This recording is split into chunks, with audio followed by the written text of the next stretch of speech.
¿Ya puedo usar los dos brazos? Bueno, hoy hablamos de Nietzsche. Como veis, he cambiado el fondo para que veáis mi cocina y os sea más fácil geolocalizarme. Hoy vamos a hablar de un poco la vida de Nietzsche y vamos a centrarnos en un poco de contexto histórico y su biografía, simplemente para entender, como siempre con todos los autores, por qué es importante, por qué lo estudiamos de cara a segundo bachillerato y que entendamos por su biografía cuáles son las rúbricas básicas de su pensamiento. Porque Nietzsche es un autor en el que su biografía tiene mucho que ver con su obra, ¿vale? Entonces, quizá me queda un vídeo un poquito más largo. Os prometo muchos cotilleos. Muchos cotilleos. Nietzsche tuvo una vida apasionante. Y nada, empiezo por deciros que Nietzsche no fue a la isla de Jeffrey Epstein, porque cuando Jeffrey nació, Nietzsche estaba muerto. Siguiente. Bueno, en 1844 nace Nietzsche, un niño muy devoto, de familia muy católica. De hecho, él era muy creyente de pequeño y sus amigos le llamaban el pequeño pastorcito, porque era un niño muy devoto que estaba preparándose para una vida totalmente eclesiástica. Curioso que este niño, bastantes años más tarde, anunciara que Dios ha muerto. Pocas dudas tenemos de que Nietzsche desde bien pequeñito fue un genio. A los 6 años ya tocaba el piano y piezas importantes de piano, a los 10 escribe poemas y a los 12 ensayos filosóficos. A los 13 años llega a escribir una autobiografía, cuando nosotros seguíamos comiéndonos los mocos a esa edad. Bueno, simplemente por destacar un par de cosas. Lo importante es que a los 25 años le nombran catedrático de la Universidad de Basilea. Importante saber que estudió filología, esto es importante, luego vemos por qué, y teología. Luego es verdad que abandona la teología, se queda con la filología y más tarde se centra en la filosofía. Conoce en esta época a un autor muy importante para su pensamiento, a Schopenhauer.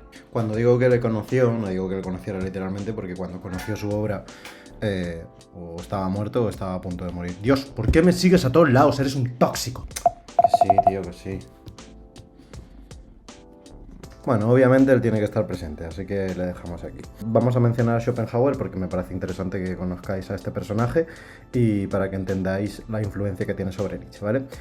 Según Schopenhauer, el mundo no es una cosa ordenada, es decir, si tratáramos el problema de la realidad en Schopenhauer veríamos su profundo irracionalismo. Mientras que todas las corrientes filosóficas que hemos visto explicaban que el mundo era una cosa ordenada y explicaban cómo estaba ordenado, Schopenhauer se niega a ese orden. El mundo es algo caótico que está dominado por algo tan irracional como es la voluntad.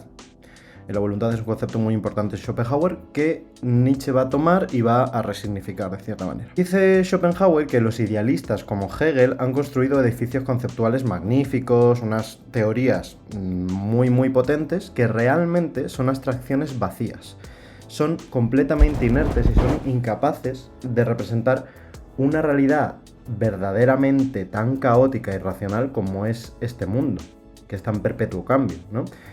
Schopenhauer escribe todo esto en un estilo muy sarcástico, muy polémico, y ese estilo influye en Nietzsche. Nietzsche escribe en un estilo muy polémico, siempre está insultando, siempre se está metiendo. Bueno, vais a ver que de Sócrates se ríe, a Platón lo odia. Es muy interesante que leáis fragmentos de las obras de Nietzsche porque son verdaderamente muy buenas. Y es muy gracioso como escribe. A Sócrates le trataba como la persona más fea de Grecia. Intenta entender su filosofía como, claro, ¿cómo no va a pensar un filósofo feo, el único feo de Grecia? Cuando vemos, ¿no?, las esculturas de gente mazada y muy guapa, dice Nietzsche, ¿cómo no va a escribir la persona más fea de Atenas? Que en lo que te tienes que fijar no es en el físico, porque él sale perdiendo, claro. Entonces, bueno, en ese estilo escribe, es muy bueno, es gracioso. Os lo recomiendo. Luego, al final, os voy a recomendar un par de libros de Nietzsche que me parecen verdaderamente interesantes. Bueno, lo importante de Schopenhauer es que considera que el espíritu humano, la realidad humana, no se pueden reducir a un conocimiento racional, a un conocimiento científico, a un conocimiento filosófico tal y como lo hemos entendido hasta ahora, sino que se expresa sobre todo en el arte y especialmente en la música y en la poesía. Esto lo va a pensar Nietzsche también. Hasta aquí de Schopenhauer. Seguimos con la biografía de Nietzsche. En 1879, ya sabéis qué años no me tenéis que decir, simplemente, bueno, porque tengo que completar el vídeo con algo, ¿no? Empieza a tener problemas de salud, como veis en los apuntes, ¿no? Empieza a tener dolores de cabeza, vértigos y consigue una jubilación anticipada en la universidad. A partir de ese momento, Nietzsche se da a la vida que siempre os he dicho que es la vida con la que sueño yo. O sea, una vida de mantenido, viajando por Europa, paseando, pensando y escribiendo. Ya está, no hacía nada más. El tema es que vive en una profunda soledad a partir de este momento. Y en 1882 pasa algo muy importante. El cotilleo máximo sobre Nietzsche. Conoce a Lou Salomé, una joven rusa de 21 años. Él tiene 38. Se enamora perdidamente de Lou Salomé. Le pide matrimonio 2 veces. Y ella la rechaza, las 2 veces. Claro, Lou Salomé era una joven muy reivindicativa, que más tarde se convertiría en un símbolo feminista. Era una joven independiente que se oponía totalmente a la institución del matrimonio. Entonces, claro, no iba a acabar con un pringao como Nietzsche. El asunto es que sí se hacen muy amigos. Ella, Nietzsche y un colega de Nietzsche, Rie. El asunto es que juntos tienen una especie de triángulo amoroso, ¿vale? Porque Lou Salomé no deja de prestarle atención a Nietzsche, seguramente porque son amigos y ya está, Nietzsche es el que está obsesionado con ella. Y el asunto es que estos tres conviven y viajan juntos durante mucho tiempo. Tienen una especie de convivencia filosófica, todas las noches discuten, hablan sobre el tema y es una influencia bastante importante para las obras que en ese momento está escribiendo Nietzsche, que son las más importantes. Hay una foto interesante que os pongo ahora mismo de ellos tres. Yo pongo una versión recortada, vosotros podéis ver la versión completa en internet, sin censura, podéis buscarla, yo no la puedo poner aquí. Pero se puede entender que estos en algún momento seguramente hicieran alguna cochinada los tres. Bueno, el asunto es que poco después Rie y Salomé se largan juntos a Berlín y dejan tirado a Nietzsche.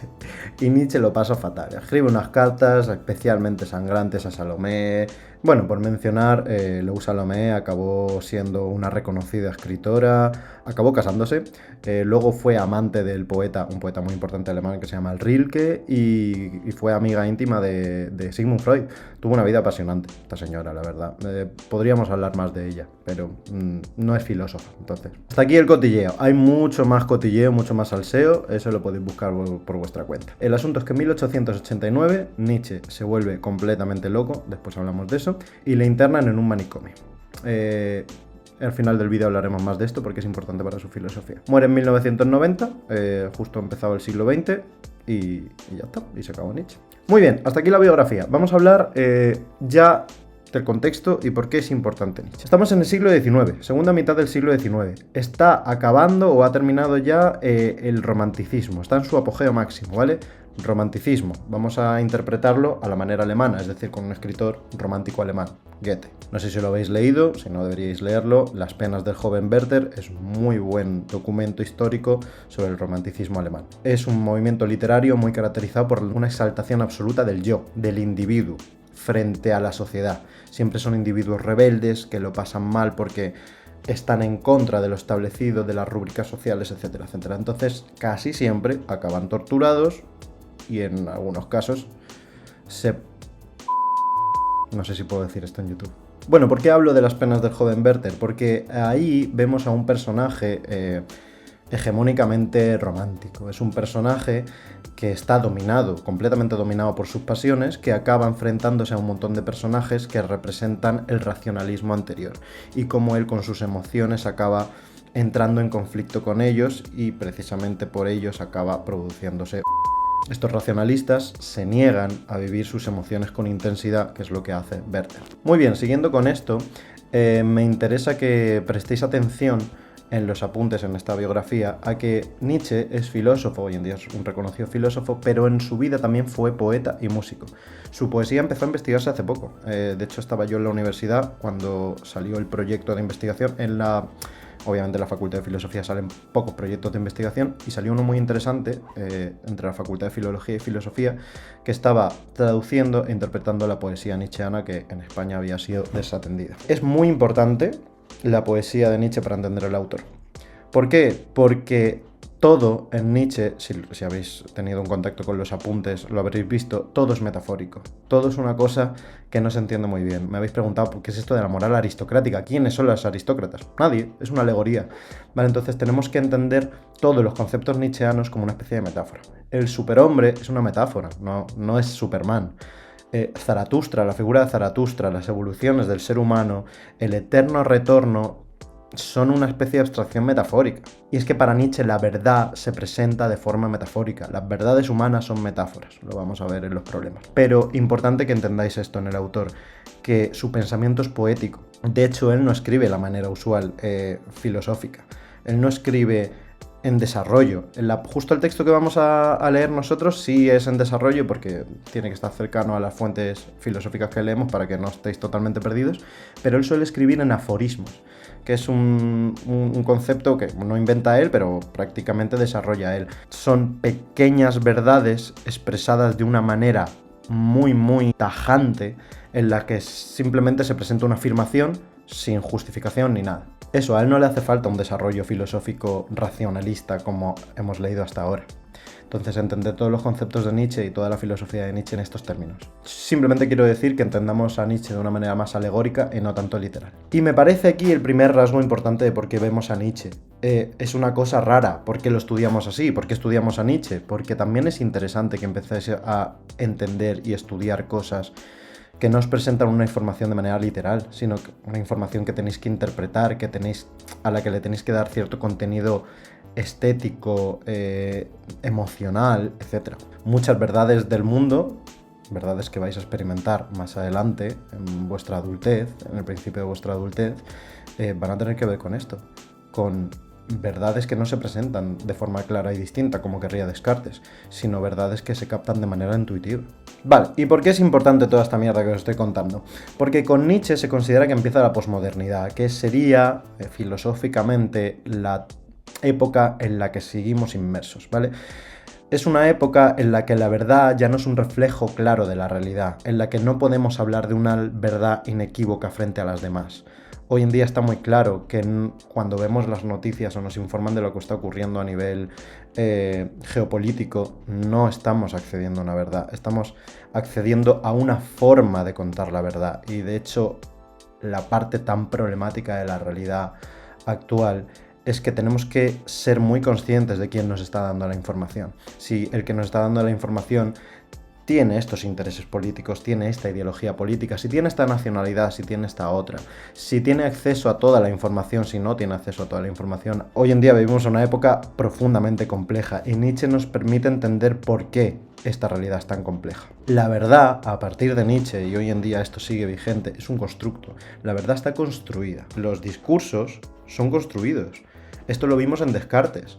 Descartes pretendía acceder a una verdad inequívoca, pero vimos cómo realmente debajo de eso que está diciendo Descartes hay una verdad completamente oculta que Descartes no dice, que es que básicamente está engañando a la Iglesia, ¿no? Proponiendo que la verdad absoluta se esconde en las matemáticas. Así tenemos que entender el concepto de nihilismo. Lo que nihilismo quiere decir es que ya no hay un sentido oculto detrás de las cosas, ya no hay una verdad oculta detrás de las cosas. Este camino ya lo empieza Kant, cuando se niega a conocer verdaderamente el noúmeno, ¿no? Eso es la principal crítica que le hace Hegel a Kant, ¿no? Hegel considera que Kant se rinde. Es una rendición que Hegel no puede permitir. Nietzsche la lleva a sus últimos términos. ¿Y por qué lo lleva a sus últimos términos? Porque ya no dice es una verdad que nos está oculta en los seres humanos, sino que esa verdad es un origen caótico y aleatorio. No hay nada que conocer ahí. Al menos no de una forma científica y racionalista, como se ha querido hasta ahora. ¿Qué pasa? ¿Qué te pasa a ti? Vais a ver en el problema que, claro, Nietzsche recupera el pensamiento de Heráclito y esa metáfora del río de la que hablábamos el año pasado, ¿no? La realidad es un río cambiante. Cuando entro al río, vuelvo a salir y vuelvo a entrar, no estoy en el mismo río y no soy la misma persona, porque todo es un caos. No hay identidad, no hay una verdad que se mantenga inalterable detrás de las cosas. Eso lo desarrolla Nietzsche con el concepto de nihilismo. El nihilismo tiene cosas buenas y cosas malas, lo veremos en los problemas. Vale, ¿por qué digo todo esto? Porque esto me permite que entendáis los apuntes. Como veis, venimos de un pensador como Kant, en el que yo os decía, Kant a mí me encanta porque está tan ordenadito, es todo un esquema, bueno, pues están los juicios a priori, a posteriori, y luego los juicios sintéticos, analíticos, etcétera, etcétera. Es todo un esquema perfectamente montado. En Nietzsche no. Si veis los apuntes, es una cosa caótica, no hay un orden, el autor pasa de unos conceptos a otros de una manera casi aleatoria. Entonces, claro, os cuesta en general memorizarlos. Sí, es así. Debe ser así. Los apuntes son un reflejo del pensamiento del autor. Entonces, claro, son unos apuntes un poquito más abstractos incluso de lo que venimos viendo. Debe ser así, está bien que sea así. De nuevo, como siempre os digo, que os sorprenda, que os choque en un inicio, es la condición misma de que estáis aprendiendo algo. Si no entendéis al principio, está bien. De hecho, es un símbolo de que estáis aprendiendo algo nuevo. Si lo entendierais todo desde el principio, no estaríais aprendiendo nada nuevo. Muy bien, vamos a hablar de lo interesante ya. La locura de Nietzsche. Sí, como veis en los apuntes, Nietzsche se vuelve loco. Esto es un tema, así que vamos a tratarlo en detenimiento. La locura de Nietzsche. La cosa empieza en algunas cartas que recibe la familia de Nietzsche, en algunos escritos que ya vemos como este tío se está viniendo muy arriba, ¿vale? En esas cartas Nietzsche empieza a tener una especie de manía megalómana, incluso se empieza a comparar con el nuevo Jesucristo y empiezan a ocurrir cosas raras, ¿no? Nietzsche siempre fue un creído. Tenemos el caso paradigmático del índice. Si vais al índice de su obra Ecce Homo, podéis ver cómo los capítulos se dividen en por qué soy el más listo, por qué mi filosofía es la mejor y por qué vendo tantos libros.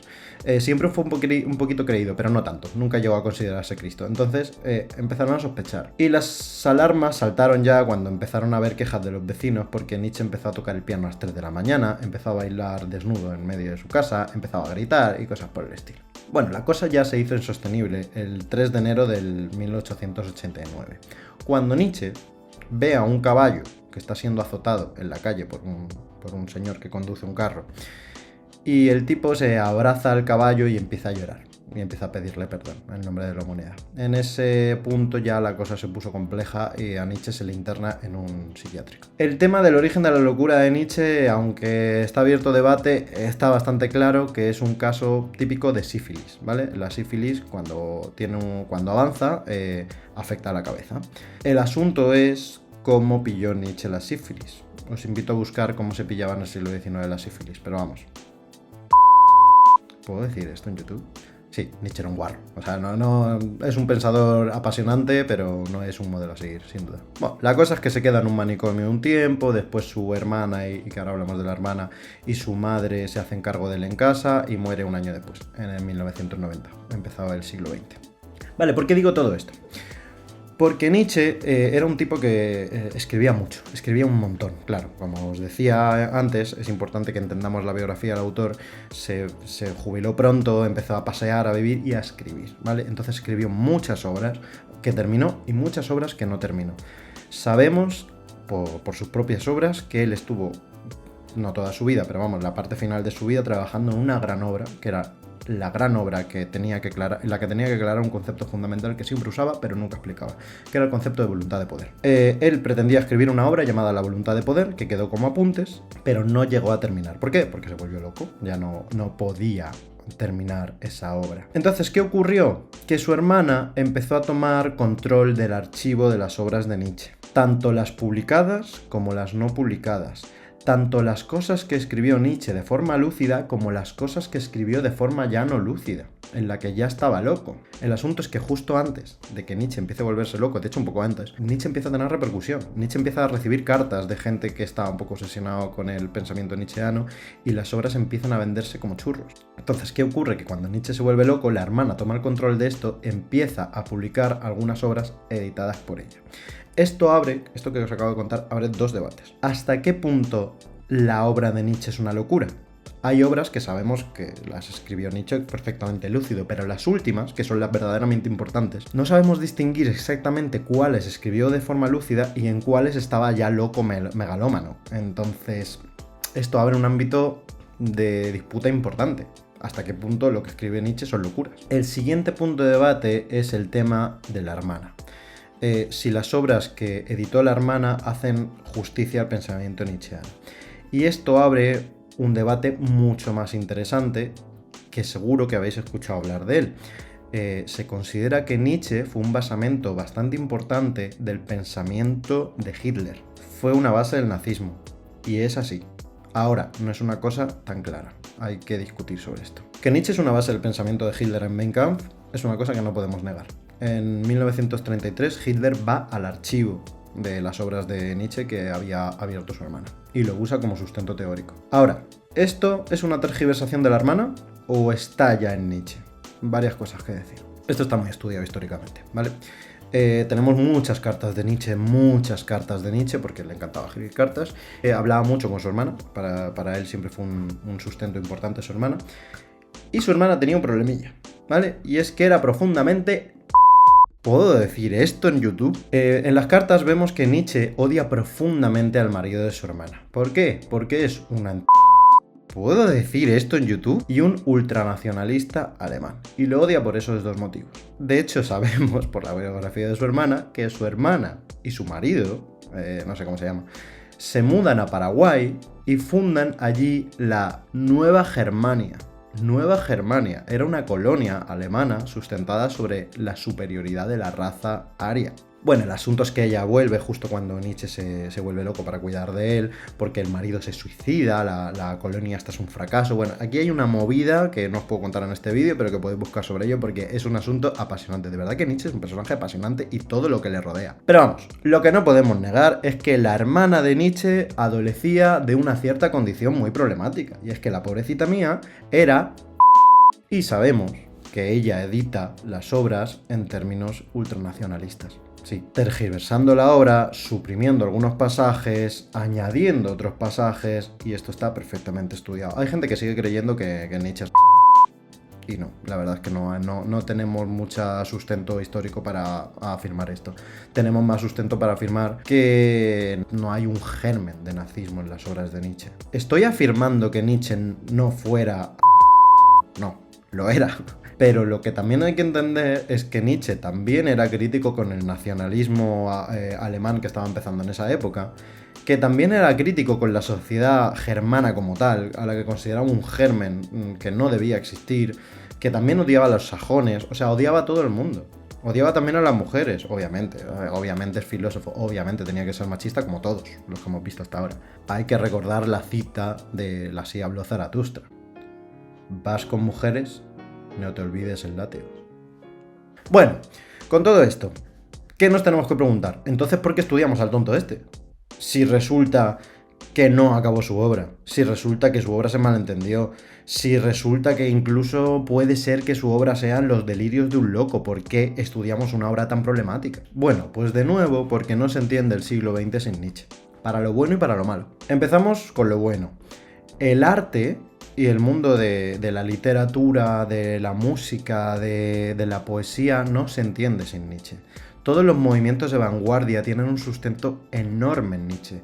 Recordemos que os contaba en ese vídeo de Marx que según Michel Foucault, Nietzsche, Freud y Marx son los tres llamados filósofos de la sospecha. Tres filósofos que empiezan a sospechar sobre la explicación racional del mundo. Y lo que dice Foucault es que no se puede entender el desarrollo histórico del pensamiento, del arte y de la cultura en general sin estos tres autores, siendo Nietzsche especialmente importante. Nietzsche representa y saca las últimas consecuencias de lo que antes he llamado nihilismo, de esta ausencia de una verdad, de una especie de perspectiva verdadera frente a las perspectivas falsas. Claro, entonces no sorprende que Ortega y Gasset tenga un sustento fundamental en Nietzsche para proponer su teoría del perspectivismo, que la veremos más adelante. Pero ¿cuál es la impronta de Nietzsche en todo esto que estoy diciendo, en el arte a partir del siglo XX? Pues todo... Esto se entiende con Nietzsche, pero también hay que entenderlo con Freud y con Marx. El arte empieza a ser el suelo donde se representan todas las pulsiones, todas las pasiones, todos los deseos, la voluntad de la que hablamos de Schopenhauer, que son lo que codifica la realidad. Todo esto, el origen de las pasiones, ¿no?, que tanto criticaba Platón, empiezan a ser el sustento sobre el que explicar la realidad más allá del racionalismo y de las abstracciones teóricas. Por racionalismo vamos a entender la ciencia, porque la ciencia es racionalista. Estos edificios teóricos perfectamente ordenados pueden representar muchas cosas y nos pueden ayudar a medir todas las cosas del mundo, pero lo que no pueden reducir a conceptos es esta vida. Esta realidad. ¿Por qué? Porque la vida es caótica, porque la vida es cambiante. Y esto es lo que tenemos que entender fundamentalmente en Nietzsche, el concepto de vida, porque Nietzsche quiere revalorizar el concepto de vida, que empezó siendo problemático con Platón y con Sócrates, y acabó muriendo con la filosofía cristiana. Esta es la filosofía de Nietzsche. Nietzsche considera que los pensadores presocráticos eran conscientes de la complejidad de la vida, pero Sócrates y Platón la traicionan. Traicionan la vida poniéndola en un nivel ontológico inferior. ¿Os acordáis de Platón, no? La ontología, el ser de las cosas, están en las ideas. Porque las cosas que son en este mundo, en el mundo sensible, son menos. O sea, tienen una categoría ontológica inferior. No son tanto como las ideas. Eso hace que se valorice toda esta vida y todo este mundo como basura, frente a lo ideal, frente a las abstracciones teóricas. ¿Cuál es el proyecto de vida y de filosofía de Nietzsche? Recuperar el concepto de vida. Claro, así se va a entender que Nietzsche es profundamente crítico con el catolicismo. Claro, porque el catolicismo es llevar hasta sus últimas consecuencias el abandono del concepto de vida. Sufre esta vida asquerosa para obtener una recompensa en la vida del más allá, que no es vida, porque la vida es esta. Por eso tenemos que entender que Nietzsche es un pensador vitalista. De la misma manera que entendemos que Hume es empirista, Descartes es racionalista, etcétera, etcétera, Nietzsche, ¿qué es? Un vitalista. Muy bien, esto es lo bueno, ¿no? La parte buena de la influencia que ha tenido Nietzsche para el siglo XX. La parte mala, respecto al fascismo italiano y al nazismo alemán. Hay que entender este malentendido.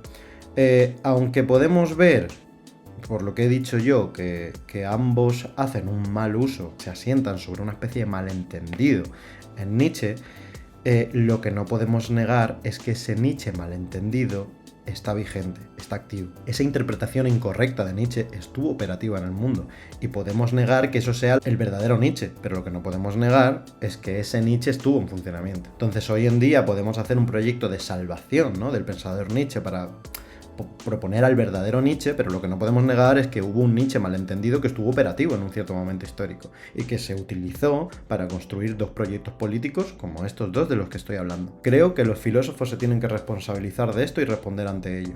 Me parece muy facilona la respuesta de no, pero es que fue un malentendido. Ya, bueno, fue un malentendido, pero ha estado operativo ese Nietzsche. Muy bien.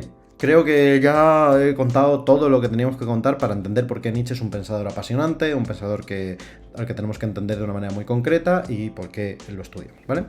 Lo último que voy a decir es respecto a las obras, ¿vale? Como veis al final, hay un montón de obras, Nietzsche escribe muchísimas, yo os pongo ahí unas pocas, las que más os gusten para ponerlas en el comentario, pero leemos La Gaia Ciencia. De nuevo, no me gusta que leamos La Gaia Ciencia, no me gusta nuevamente casi nada de los textos que vemos porque hay textos mejores, pero bueno, yo qué sé. Hay que saber algo sobre La Gaia Ciencia. Hubo una gracia importante en las traducciones castellanas de La Gaia Ciencia. En un origen, la traducción que más hace justicia al título original era el gay saber, que era el nombre que los trovadores daban a la poesía. Era el saber de la tierra, de la Gaia. Proyecto de investigación interesante que busquéis por qué se usa ese concepto para los homosexuales. Bueno, el asunto es que le cambiaron el nombre a la Gaia Ciencia porque supongo, esto me lo estoy inventando, que había gente que buscaba en el gay saber algo que luego no encontraba. Porque ¿qué encontramos en la Gaia Ciencia de Nietzsche? Pues obviamente un combate contra el pensamiento racionalista. Y cuando digo racionalista me refiero a la filosofía occidental, porque aunque tenemos a otros pensadores como Hume o como Kant, que ya os dije yo que aunque nosotros vemos en segundo bachillerato a Kant como a un idealista trascendental, en el fondo, siendo consecuentes, Kant no deja de ser un racionalista. Nietzsche lo entiende como un racionalista más, un racionalista que avanza un poquito más, pero un racionalista, al fin y al cabo. Entonces, bueno, vamos a ver esto como una crítica a la filosofía occidental en cuanto tal. Entonces, ¿qué hace Nietzsche en esta obra? Acercarse y dar unos primeros pasos en esta manera más jovial y mucho más vitalista, más cercana a la poesía, por eso el gay saber, de entender la vida, de entender la realidad. Se alumbran en esta obra por primera vez conceptos fundamentales que se van a desarrollar mucho más tarde y que los apuntes van a salir, como el eterno retorno, el superhombre, la voluntad de poder, todas estas cosas. Pero sobre todo lo que vais a tener que interpretar en el texto es una crítica a la filosofía occidental. Y eso, aunque a mí no me gusta mucho esta obra, os viene fenomenal a vosotros. ¿Por qué? Porque el ejercicio del comentario en Nietzsche se hace muy fácil. Comentamos un par de ideas, lo lleváis por las ideas que queráis y después la crítica es obvia. A cualquier pensador anterior, a cualquiera. Nietzsche os viene muy bien si os cae un comentario, porque podéis hacer la disputa con Kant, con Descartes, con Platón, con la filosofía occidental como concepto, porque recordad que no tenéis que centrar la crítica en un autor, podéis centrarlo en una corriente, o en la historia del pensamiento detrás de Nietzsche, por ejemplo. Claramente, Nietzsche es una herramienta fundamental para hacer cualquier comentario de texto. Comentario de texto de Platón, diálogo con Nietzsche. Comentario de texto de Descartes, diálogo con Nietzsche. De Kant, diálogo con Nietzsche. Todos. Bueno, otras obras que sí quiero comentar y recomendaros personalmente son, primero, Así habló Zaratustra, que es una obra maravillosa. Yo la leí en el verano antes de entrar a la carrera de filosofía y la disfruté mucho. Es un libro muy gordo, pero se lee increíble. Sabéis que soy claro, o sea, la filosofía en general no la recomiendo para leerla, no es divertida, no es una cosa que yo os recomiendo a menos que queráis investigar sobre un autor, pero justo Así habló Zaratustra sí me parece una obra que podríais leer. Es una obra en la que Nietzsche, metafóricamente, hace todo este proyecto del que os he ido hablando, pero de una manera casi poética, representándose como Zaratustra. Es una obra muy bonita, muy poética, en la que se hace una especie de mofa de la historia de Cristo, ¿no? Del tema del renacimiento, todo esto. Y la vida de Zaratustra es un reflejo de la vida de Cristo, pero sería, claro, como una de sus obras, el anticristo, ¿no? Una especie de Mesías que no viene a proponer la vida del más allá, sino la vida del más acá. Empieza a recuperar los valores de la vida. El asunto es que él se encuentra con diferentes personajes en su viaje, que son, bueno, pues animales, monos, camellos, etc. Y ahí empiezan a aparecer metafóricamente todos los conceptos que vamos a ver en los problemas de Nietzsche. Es un muy buen documento para entender a Nietzsche y luego es un muy buen documento que creo que me parece súper interesante que leáis siendo adolescentes, porque la filosofía de Nietzsche es profundamente adolescente. Los adolescentes se lo pasan pipa leyendo a Nietzsche. Y los tontos también. O sea, no hay cosa mejor para tener entretenido a un bobo que darle a leer la genealogía de la moral, los aforismos, el superhombre, todas estas cosas. Esto les encanta completamente. Y lo grave del tema es que después de haberlo leído siguen siendo más tontos de lo que eran antes. Luego uno crece y abandona la vida de Nietzsche, es el orden natural de la vida. Si eres adulto y sigues considerándote nietzscheano, tienes un problema, ve a terapia. Pero es una fase que hay que pasar. Esto de la voluntad de poder, ¿no? Del poder, de mantener el poder de los fuertes frente a los débiles que le den por culo, es una fase que hay que pasar, yo creo. Os lo recomiendo mucho, de verdad, es muy divertido, es muy bonito y a veces leerlo te conlleva de, ¿pero qué significa esto? Hoy en día tenéis un montón de herramientas para preguntarle a ChatGPT qué significa este pasaje de Nietzsche. Creo que podéis hacer una lectura muy bonita de este libro. En verano, si os aburrís, os recomiendo el Así habló Zaratustra. Es muy buen libro, de verdad.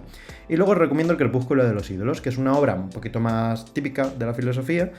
Ahí sí que se ven los aforismos, como de repente un capítulo son 3 líneas, literalmente, en la que se caga en la madre de Descartes y ya está. Es un libro muy chiquitito y se lee muy bien. De hecho, me parecería mucho más interesante leer El crepúsculo de los ídolos en segundo de bachillerato que La Galla Ciencia. Pero bueno, jugamos con eso. Vale, yo me callo ya. Espero que hayáis disfrutado este vídeo, que hayáis entendido por qué Nietzsche es un personaje tan apasionante.